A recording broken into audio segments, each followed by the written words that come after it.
많은 은혜 받으시기 바랍니다. 제 신앙의 멘토가 구약에서는 모세이고 신약에서는 바울 사도인데 오늘 이렇게 바울 선교의 헌신 예배 설교에 대해서 참 영광으로 생각합니다. 우리 바울 선교회가 이름에 걸맞는 그런 능력과 또 사랑을 겸비한 그런 선교회가 되기를 예수님의 이름으로 축복합니다. 자, 어느 신학교에서 시험 기간에 대해서 한 신학생이 시험을 쳤다고 합니다. 근데 이 신학생이 열심히 시험 공부를 했는데도 불구하고 문제를 받아보니까 앞이 캄캄한 거예요. 그래서 시험 시간 내내 고민하고 또 고민했는데 그래도 정답이 떠오르지 않아서 그래서 시험 밑에 이렇게 적었다고 합니다. 하나님은 모든 정답을 아십니다. 그리고 저는 그 정답에 동의합니다. 시간이 지난 후에 교수님이 시험을 채점한 그 성적표가 이렇게 나왔는데 거기에는 이렇게 쓰였다고 합니다. 하나님은 100점, 너는 빵점. 예. 여러분, 우리가 기도할 때도 하나님, 다 하나님 뜻대로 다 해주세요. 이렇게 기도하면 어쩌면 하나님께서 하나님은 100점, 너는 빵점. 이렇게 말씀하실지도 모르겠습니다. 그래서 기도할 때도 열심히 필요합니다. 부지런히 성경을 읽고 또 목사님 설교를 잘 듣고 그리고 그것을 지키기에 힘쓰고 그러던 중에서 내 힘에 부치는 그런 일이 생기면 그때 기도에 나가는 겁니다. 하나님께 요청을 하는 거죠. 그러한 기도가 바로 힘 있는 기도고 역사하는 기도가 될 줄 믿습니다. 그래서 이런 것들 하나도 하지 않고 무조건 도와달라고 하는 것은 이 신학생과 다름이 없다는 것 우리가 기억했으면 참 좋을 것 같습니다. 자, 오늘 본문을 우리가 함께 생각해 볼 때 기도에 대해서 또 구원에 대해서 내가 잘못 알고 있는 것은 무엇인지 또 내게 부족한 것이 무엇인지 잘 깨달아서 하나님의 지혜를 내 것으로 삼는 오늘 이 시간 되었으면 참 좋겠습니다. 자, 먼저 사도 바울은 26절 중간 부분에 보시면 우리가 마땅히 기도할 바를 알지 못한다 이렇게 말씀합니다. 우리가 마땅히 기도할 바를 알지 못한다. 여기서 마땅히 기도할 바를 알지 못한다 이 말은 피조물인 인간의 한계에 대한 그런 말씀으로 우리가 이해할 수 있습니다. 열심히 부르짖고 기도하기는 하는데 정작 무엇을 기도해야 될지 잘 모른다는 것입니다. 여러분, 남들 앞에서는 좀 강한 척하고 지혜로운 척하지만 스스로 돌아볼 때 우리가 얼마나 연약하고 또 무지합니까? 육체적으로도 약하지만 영적으로는 또 얼마나 더 약한지 모릅니다. 우리가 좀 하나님의 자녀가 되고 또 하나님이 사랑하시는 그런 성도가 되었으면 좀 강해지고 담대해져야 되는데 어디 그렇습니까? 이 연약함과 무지함은 일생을 우리를 따라다니면서 괴롭힙니다. 우리의 발목을 잡습니다. 그런데 이 연약함과 무지함이 어느 정도입니까? 오늘 사도 바울은 뭐라고 합니까? 우리는 마땅히 기도할 바를 알지 못한다. 우리가 마땅히 기도할 바를 알지 못할 정도로 우리는 무지하고 연약하다는 것입니다. 이 말씀은 제가 하는 것이 아니고 사도 바울이 하는 고백입니다. 여러분, 사도 바울이 얼마나 많은 기도를 했겠습니까? 또 얼마나 많은 설교를 했겠습니까? 또 얼마나 많은 능력으로 하나님의 복음을 전했습니까? 그렇게 능력 있는 종인 사도 바울도 우리가 마땅히 기도할 바를 알지 못한다 이렇게 고백한 것입니다. 그만큼 우리 개개인을 향한 하나님의 뜻 그리고 지금 우리가 처해 있는 이 사회적인 상황을 깨닫는 것이 쉽지 않다는 것입니다. 자신이 누구인지 모르고 또 내가 속해 있는 이 사회가 어떠한 형편에 있는지 그 정체성을 깨닫지 못하고 우리가 어떻게 우리의 필요를 구할 수가 있겠습니까? 우리는 돌이 떡인 줄 알고 돌을 달라고 구할 때도 있습니다. 또 뱀이 생선인 줄 알고 뱀을 달라고 구할 때도 있습니다.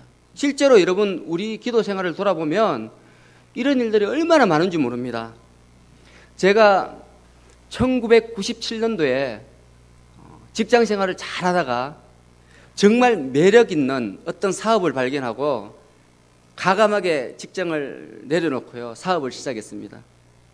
당시에는 자동차를 구입하면 멀쩡한 시트를 다 새 거로 다 교환했습니다. 가죽으로 교환하고, 뭐 바퀴도요, 막 알루미늄으로, 타이어도 외제로 막 교환하고, 멀쩡한 차 지붕도요, 막 뜰습니다. 뜰어서 선루프를 막 장착하고, 그리고 원격 시동기하고, 그리고 카 오디오도요, 다 뜯어내고 수입품으로 이렇게 교환하던 게 굉장히 유행을 타던 그런 시대였습니다.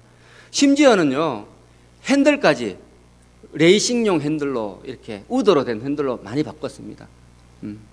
그래서 자동차를 샀을 때 그냥 그 자동차를 그대로 타는 것이 아니고 거기에 액세서리를 굉장히 많이 달고 이렇게 달던 그런 시대였는데, 최하 50만 원에서 60만 원, 심지어는요 차값보다 더 많이 액세서리를 투자하는 사람도 참 많았습니다. 실제로 여러분 기억나십니까 혹시? 저는 이 사업이 전망이 있을 것으로 생각하고 직장을 그만두고 자동차 용품점을 이렇게 개업했습니다. 대리점을 개업했습니다. 상호도 항상 기뻐하라, 이 하나님 말씀을 근거로 해서 조이 자동차 서비스로 이래 지었습니다.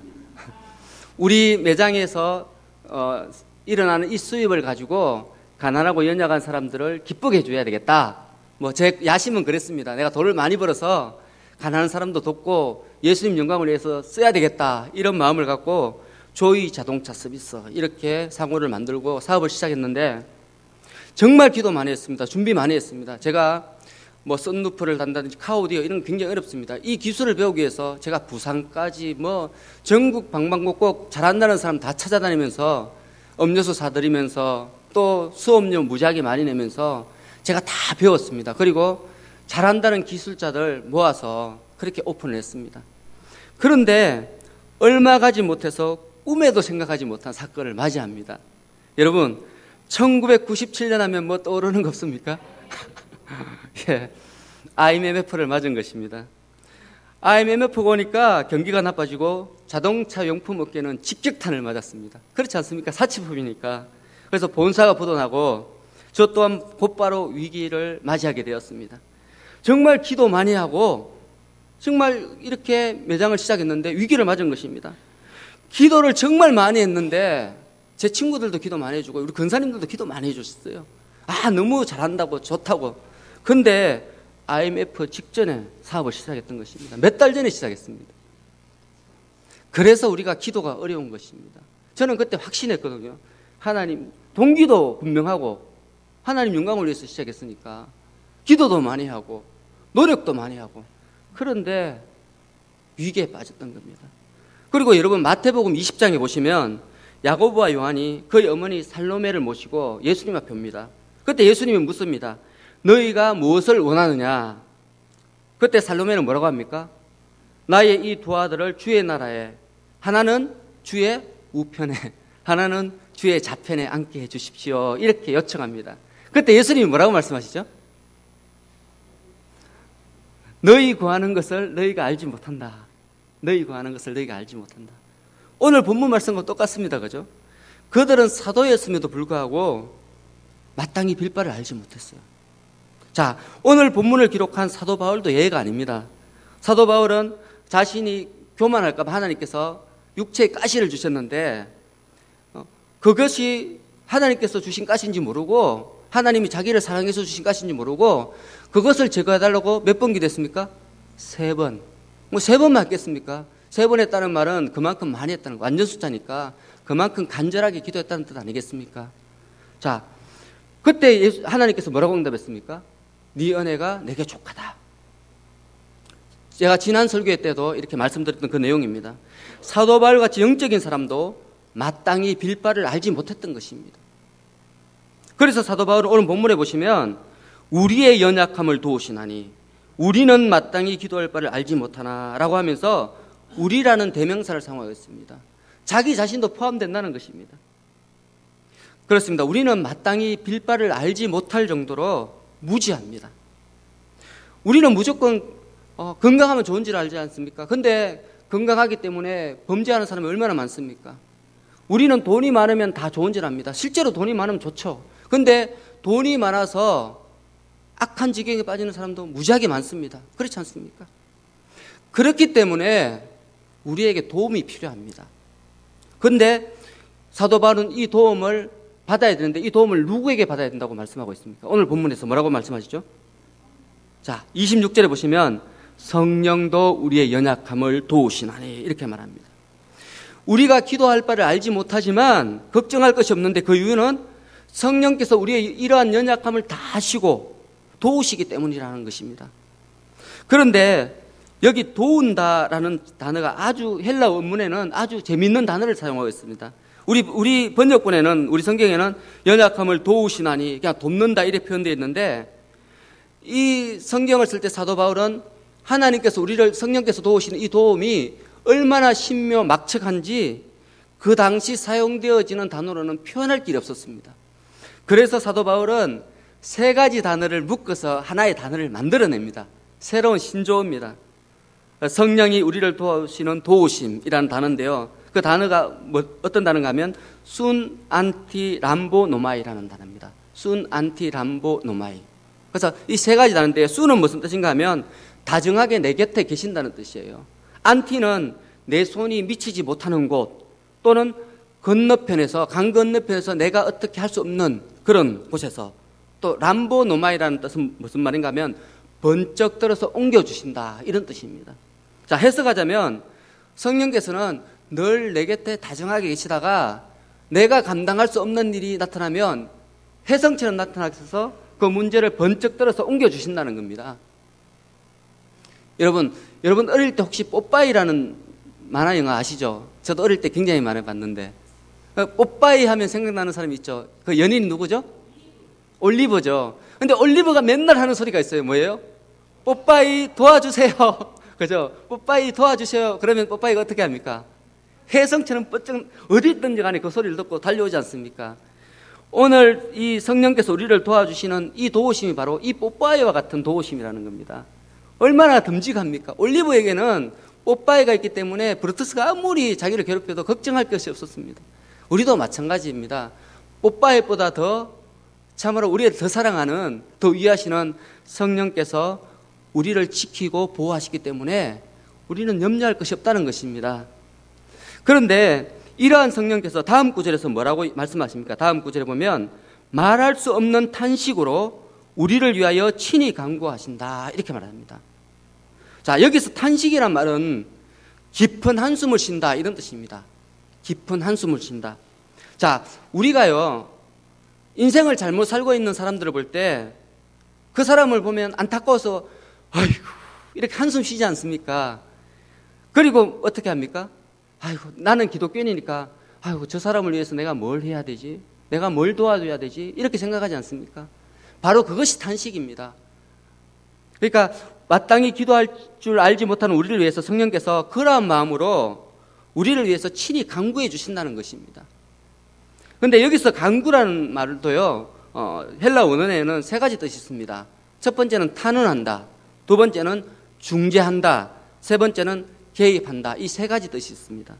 그래서 마땅히 기도할 줄을 알지 못하는 우리들을 위해서 성령께서 말할 수 없는 탄식으로 하나님의 뜻대로 우리를 탄원하시고 중재하시고 개입하신다는 것입니다. 그러므로 우리는 마땅히 기도할 바를 알지 못함을 인정하고 성령님의 도우심에 전적으로 의지해야 됩니다. 제가 첫 사업에 실패한 이유도 성령님의 인도하심보다는 나의 욕심에 마음을 두었기 때문입니다. 하나님의 뜻을 구한다 하면서도 하나님의 뜻과는 전혀 다른, 마치 하나님의 일인 양, 전혀 다른 일인데 하나님의 일인 양 우기고 이 사업을 시작했다가 암초를 만난 것입니다. 그렇기에 믿음이 자라면 자랄수록 어떻습니까? 우리가 기도하는 것이 더 어렵지 않습니까? 그러므로 우리가 참으로 주님 앞에 나아갈 때 내 생각을 다 내려놓아야 됩니다. 어떻게? 나는 연약합니다. 나는 기도할 줄 알지 못합니다. 기도할 줄 모릅니다. 이런 마음으로 주님 앞에 나아가야 되는 거죠. 그런 마음으로 우리가 주님 앞에 나아가면 그때 비로소 성령께서 우리의 연약함을 도우시는 것입니다. 그리고 말할 수 없는 탄식으로 우리를 붙들어 주시는 거죠. 그런데 우리는 그렇지 않지 않습니까? 마치 정답을 가지고 있는 것처럼 딱 정답을 가지고 주님 앞에 나가서 주님 해주십시오. 그런 기도는 응답이 안 됩니다. 오늘 사도 바울의 이 말씀에 의하면. 그래서 여러분들이 정말 응답받는 기도를 하시려면 여러분의 모든 계획을 다 내려놓으십시오. 백지 상태로 주님 앞에 나아가셔서 기도하시면 성령께서 마땅히 빌바를 깨닫게 해주시고 또 마땅히 우리가 해야 될 일을 이렇게 지명해 주시는 것이죠. 그래서 우리가 그걸 믿는 것이 바로 믿음인 줄 믿습니다. 그래서 우리가 이렇게 성령의 인도하심에 온전히 순종할 때 사도 바울이 빌립보서 4장 13절에서 이렇게 말했습니다. 내게 능력 주시는 자 안에서 내가 모든 것을 할 수 있느니라. 이 고백이 바로 우리의 고백이 될 줄 믿습니다. 우리 모두 이 고백의 주인공이 됐으면 참 좋겠습니다. 자, 오늘 두 번째 말씀은 28절입니다. 28절 다 같이 읽습니다. 시작. 우리가 알거니와 하나님을 사랑하는 자 곧 그 뜻대로 부르심을 입은 자들에게는 모든 것이 합력하여 선을 이루느니라. 아멘. 앞부분에서 우리는 무엇을 기도해야 할지 모르기 때문에 반드시 성령님을 의지해서 기도해야 된다 말씀드렸습니다. 기억나시죠? 안 잊어먹으셨죠? 그죠? 그런데 우리가 아는 것이 한 가지 있다. 오늘 본문에서 말합니다. 우리가 아는 것이 한 가지 있다. 그것이 뭡니까? 합력해서 선을 이루시는 하나님이 내 편이라는 것. 내 편이라는 것. 하나님은 모든 것이 합력하여 선을 이루게 하신다는 것. 이것은 우리가 안다는 거죠. 자, 우리가 고난 겪을 때 왜 고난을 겪습니까? 이 고난의 의미가 무엇입니까? 참 고난을 겪을 때 너무 힘들고 어렵습니다. 어떨 때는 정말 주님께 드릴 말씀이 없어서 주여만 1시간 동안 외치고 나올 때도 있습니다. 저 그럴 때 참 많았습니다. 여러분들 있죠, 그죠? 정말 답답한데 주님께 기도를 해야 되는데 기도가 안 나오는 거예요. 너무 답답해서, 너무 의의가 없어서, 어처구니가 없어서. 제가 첫 사업이 실패했을 때 그랬습니다. 한 달 동안 제가 주님 앞에 나와서 말을 못했습니다. 힘들어가지고. 예. 근데 그 일이 지나고 나니까 그 일이 하나님의 은혜였던 것을 저는 깨닫습니다. 제가 그 일이 있었기 때문에 더 하나님과 가까워졌습니다. 그 일이 지나고 나면 우리가 깨닫는 게 뭡니까? 하나님의 선하신 뜻이 그 가운데 있었구나. 하나님께서 그래서 그때 내게 고난을 주셨구나. 그런 고백을 합니다. 믿음이라는 게 바로 이런 건 아니겠습니까? 바로 이러한 고백들이 쌓여져 가는 것. 이러한 고백들이 쌓여져 가서 나중에는 고난이 왔을 때 이 고난은 장차 나에게 영광을 주시려고 하나님이 주시는 연단이구나 깨닫게 되는 거죠. 근데 우리가 좀 어리석을 때는 어떡합니까? 주님께서 그때는 하나님이 나에게 은혜를 주시려고 그랬구나. 지나고 나니까 하나님 뜻이구나 했지만 또 고난이 오면 또 거기에 빠집니다. 막 헤매고 막 실망하고 좌절하고. 참 이거는 참 어리석은 인생입니다. 하나님이 한 번 고난 줬을 때 그 고난을 통해서 연단되어서 단단한 사람이 되어야 됩니다. 그런데 우리가요 그렇게 단단한 사람이 못 되면 하나님은 또 우리에게 고난을 주실 수밖에 없습니다. 왜? 사랑하시니까. 반드시 우리가 깨달아야 되니까. 그래서 고난은 몇 번 받아야 됩니까? 한 번만 받으시기 바랍니다. 좀 미련해서 2번 받고 3번 받고 4번 받고 절대 그러지 마십시오. 저도 그렇게 안 하려고 굉장히 노력합니다. 여러분 바닷가에 가면 파도가 엄청 많이 치잖아요. 그런데 해녀들 보십시오. 파도가 막 이렇게 확 오는데도 아주 뭐 걱정 없이 바닷속으로 팍팍 뛰어듭니다. 그런데 왜 그렇게 뛰어듭니까? 바닷속에는 파도가 칩니까 안 칩니까? 안 치잖아요. 그렇기 때문에 밖에서는 막 난리가 일어나고 있지만 바닷속은 잠잠합니다. 그렇기 때문에 조개도 캐고 해삼도 캐고 그렇게 하는 것입니다. 마찬가지입니다. 우리 삶 가운데서 고난의 폭풍이 쉴 새 없이 몰아치지만 그렇지만 우리 심령 가운데 성령께서 계시면 그 성령께서 끊임없이 우리를 위로하시기 때문에 그 폭풍 가운데서도 잠잠할 수 있게 되는 것입니다. 이것이 바로 성령께서 위로하시는 위로하심, 또 합력하여 선을 이루시는 그 하나님의 섭리인 것입니다. 우리 모두 이것을 좀 믿었으면 좋겠습니다. 이것을 믿으면은 지금 이 순간부터 여러분 행복해집니다. 왜? 지금 이 상황이 하나님께서 우리에게 주신 최선이기 때문에, 그것을 믿기 때문에. 최선인데 더 이상 뭐 우리가 요구할 게 없지 않습니까? 그것이 바로 믿음인 줄 믿습니다. 자, 세 번째는 29절 30절 말씀입니다. 29절 30절. 자, 다 같이 읽습니다. 시작. 하나님이 미리 아신 자들을 또한 그 아들의 형상을 본받게 하기 위하여 미리 정하셨으니 이는 그로 많은 형제들 중에서 맏아들이 되게 하려 하심이니라. 또 미리 정하신 그들을 또한 부르시고 부르신 그들을 또한 의롭다 하시고 의롭다 하신 그들을 또한 영화롭게 하셨느니라. 자, 무슨 말입니까? 하나님은 이미 우리를 영화롭게 하기로 작정하셨다, 이런 말씀입니다. 그런데 우리가 금방 읽은 본문을 자세히 살펴보면 구원의 과정이 있습니다. 그 과정이 5단계로 이렇게 설명되어 있습니다. 자, 여러분도 볼펜 있으면 한번 밑줄 쳐보시기 바랍니다. 첫 번째는 뭔가 하면, 첫 번째 과정은 뭔가 하면 미리 아신입니다. 28절, 29절에 미리 아신, 미리 아신의 줄을 한번 쳐보시기 바랍니다. 두 번째는 미리 정하셨으니, 이 부분입니다. 미리 정하셨으니. 세 번째는 30절에 보시면 부르시고 있습니다. 그리고 네 번째는 의롭다 하시고, 다섯 번째는 영화롭게 하셨느니라. 미리 아시고 정하시고 부르시고 의롭게 하시고 영화롭게 하셨습니다. 여러분, 이 5가지는 서로 독립되어 있지 않습니다. 하나의 고리로 연결되어 있습니다. 그렇지 않습니까? 미리 아신 자들을 어떻게 하셨습니까? 미리 정하셨습니다. 미리 정하신 것들을 어떻게 했습니까? 또한 부르셨습니다. 부르신 것들을 또한 의롭다 하셨습니다. 의롭게 하신 것들을 또한 영화롭게 하셨습니다. 모두 연결되어 있습니다. 하나라는 것입니다. 하나. 그리고 또 한 가지, 여러분, 이 5단계의 주어가 누구입니까? 주어가 누구시죠? 예, 사람이 아니라 하나님이십니다. 사람인 우리가 하는 일은 하나도 없습니다. 하나도 없습니다. 모든 것은 전지전능하신 하나님께서 친히 일방적으로 밀고 나가시는 그런 일입니다. 그렇기 때문에 이 5가지 단계는 절대 끊어지지 않습니다. 중단되는 법이 없습니다. 하나님이 한번 미리 아시고 정하셨으면 반드시 하나님의 자녀로 부르신다는 것입니다. 부르시기는 하셨는데 의롭다 하지 않은 경우는 결코 없습니다. 의롭다고 인정하셨으면 반드시 영화롭게 하시는 것입니다.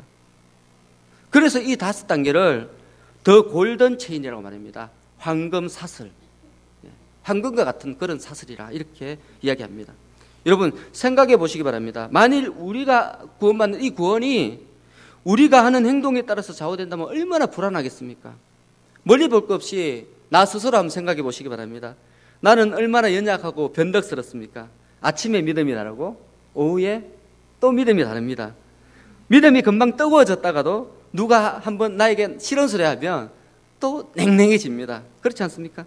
열심히 붙었다가도 누가 비판하고 찬물 끼얹으면 언제 그랬나는 듯이 또 떨어지지 않습니까?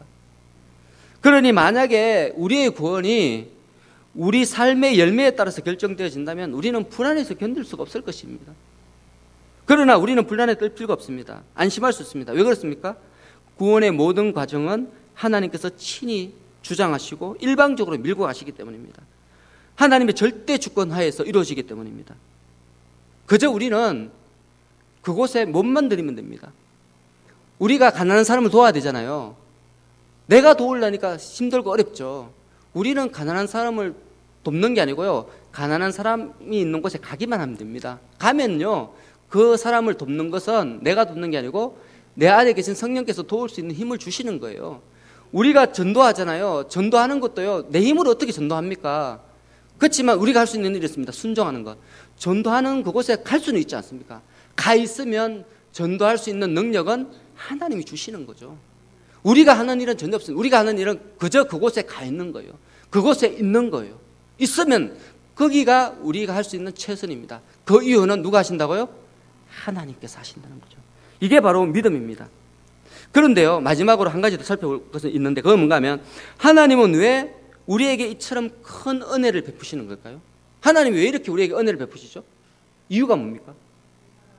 우리를 사랑하십니다. 사랑하니까. 왜 사랑하시죠? 그냥 무조건 사랑합니까? 우리가 하나님의 자녀이니까 사랑하죠. 우리가 하나님의 자녀가 아니면 사랑하지 않으시죠. 물론 그래도 사랑하시겠지만, 우리가 구원받는 사람은 누구입니까? 하나님의 자녀만 구원받지 않습니까? 하나님 믿지 않는 사람은 어떻게 되죠? 다 지옥 가죠, 그죠? 그래서 하나님이 우리에게 이처럼 큰 은혜를 베푸시는 이유는 우리가 하나님의 자녀이기 때문입니다. 우리가 자녀이기 때문에 하나님께서 그 크신 사랑으로 이렇게 미리 작정하신 것입니다. 여러분, 부모가 자녀를 낳았을 때, 자녀를 사랑할 때 한번 생각해 보시기 바랍니다. 그 아이를 키워서 그 아이가 효도하고 공부 잘하면 호적에 올려주고, 공부 안 하고 부모 말 안 들으면 호적에서 뺍니까? 그런 부모 있습니까? 있기도 있죠, 그죠? 그런데 정상적인 부모라면 절대 그렇지 않습니다. 그 아이가 엄마 뱃속에 잉태되는 순간부터 그 부모는 설레임으로 기다립니다. 저도 우리 아이 가졌을 때, 상음이 가졌을 때 너무너무 궁금해가지고 우리 집사람 배에 계속 기대고 막 그랬습니다. 너무 막 기다려주고, 아이만 생각하면 행복해지고, 물론 걔가 짐인데 태어나면 짐이 될 건데도 너무너무 행복하고, 우리 아이가 막 아파서 저를 막 많이 괴롭히고 했지만 그럼에도 불구하고 제가 힘들고 어릴 때 아이만 생각하면 행복해졌습니다. 왜 그렇습니까? 그 아이가 내 핏줄이기 때문에. 내 핏줄. 하나님 아버지도 마찬가지입니다. 에베소서 2장 4절에 보시면 창세전에 하나님은 이미 우리를 자녀를 택해 주셨다, 이렇게 선포하고 있습니다. 그리고 하나님께서는 우리를 사랑스러운 자녀로 양육해 가시는 것입니다. 우리가 가히 상상도 할 수 없는 크신 사랑으로 우리를 구원하시고 이끌어 가시는 것입니다. 사도 바울은 이러한 하나님의 사랑을 로마서 5장 6절에서 이렇게 고백했습니다. 우리 조금 앞으로 가면 로마서 5장이 있거든요. 한번 열어볼까요? 시간이 별로 없지만 한번 읽어보겠습니다. 로마서 5장 6절. 오늘 목사님 설교 본문이기도 합니다. 그런데 목사님께서 이 부분에 말씀하시면 제가 설교를 빼려고 그랬는데 마치 말씀 안 하셔서 제가 설교를 할 수 있습니다. 로마서 5장 6절. 예. 우리 다 같이 읽습니다. 시작. 우리가 아직 연약할 때에 기약대로 그리스도께서 경건하지 않은 자를 위하여 죽으셨도다. 자, 우리 조금 밑에 가면 8절도 있습니다. 8절 읽겠습니다. 시작. 우리가 아직 죄인 되었을 때 그리스도께서 우리를 위하여 죽으심으로 하나님께서 우리에 대한 자기의 사랑을 확정하시느니라. 한 절만 듣겠습니다. 10절 시작.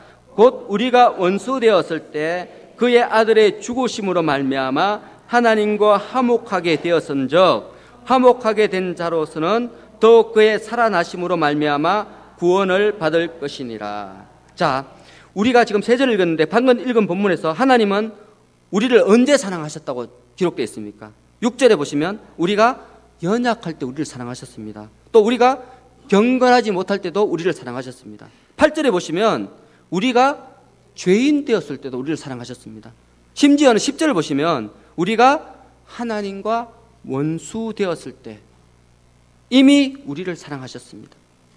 그래서 하나님의 사랑을 무조건적인 사랑, 아가페라고 말씀하는 것입니다. 그러므로 우리는 우리의 구원에 대해서 염려할 필요가 없습니다. 우리의 구원이 우리의 변덕스러운 믿음에 좌우되지 않고 우리를 아가페 하시는 하나님께서 일방적으로 밀고 나가시기 때문입니다. 그러한 하나님이 우리 아버지 되시기 때문에 우리는 이미 영화롭게 되기로 작정된 것입니다. 여러분 야구 좋아하시죠? 류현진 선수 좋아하시죠? 그죠?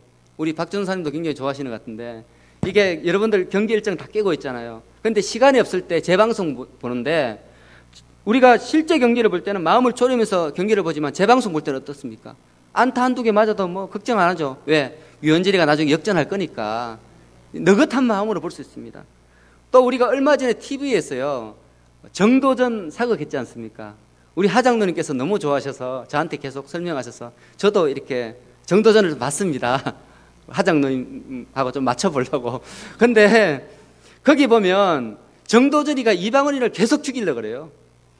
근데 우리는 이방원이가 안 죽을 거 알지 않습니까? 왜 압니까?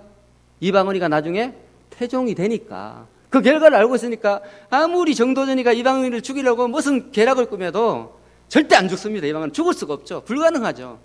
마찬가지라는 겁니다. 우리 삶도요 이미 결정되었습니다. 어떻게? 하나님은 우리를 영화롭게 하기로 작정하신 것입니다. 그렇기 때문에 우리 삶 속에 아무리 어떤 어려움이 있더라도 고난이 있더라도 좌절할 필요가 없습니다. 좌절한다면 그것은 어리석은 일이죠. 바보죠, 바보. 우리는 이미 영화롭기로 작정된 사람이기 때문입니다. 여러분 오늘 제가 드린 말씀 중에 다 잊어먹더라도 이거 한 가지만은 기억하시기 바랍니다. 우리는 이미 영화롭게 되기로 작정된 사람들입니다. 우리 옆 사람하고 한번 손을 잡고 한번 인사하겠습니다. 우리는 이미 영화롭게 되기로 작정되었습니다. 우리는 이미 영화롭게 되기로 작정되었습니다. 예, 이 말씀을 붙들고 우리가 나아가길 바랍니다. 기도하겠습니다. 하나님 아버지, 오늘 말씀을 통하여 우리는 이미 하나님께서 영화롭게 하시기로 작정하신 자녀임을 깨닫습니다. 하나님 감사합니다. 이 약속의 말씀을 붙들고 날마다 삶 가운데 하나님 마음을 시원케 하는 저희들 될 수 있도록 인도하여 주시옵소서. 특히 우리 영남의 성도들 여러 가지 어려운 가운데 우리 교회를 이끌어가고 있는데 하나님 아버지, 이 어려움을 통해서 장차 영광 받으실 우리 하나님을 생각하며 기쁨으로 주의 몸된 교회를 위하여 충성하는 우리 모든 영남의 성도들 될 수 있도록 함께하여 주시옵소서. 감사하며 예수님 이름으로 기도하옵나이다. 아멘.